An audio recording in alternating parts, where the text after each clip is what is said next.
اهلا ومرحبا بكم جماهيرنا ومشاهدينا على قناتنا على يوتيوب.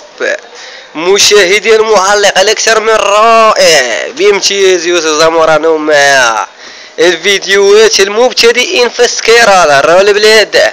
اليوم حلقة خاصة مع نجم خاص ممتع ومضحك جدا يشبه الكلون انه سيمو ديابلو. يا سيمو ديابلو وانحناءة الظهر، هذه تعتبر في رياضة السكيرول احدى المظاهر الشائعة لدى المبتدئين. لقد بدأ يخرج من خانة المبتدئين هذا اللاعب بحركته الأسطورية. لاحظوا حركة الأرذل، هذا سيقوم بحركات كما نقول عنها في اللغة المغربية التواشة، أم لن يقوم بشيء؟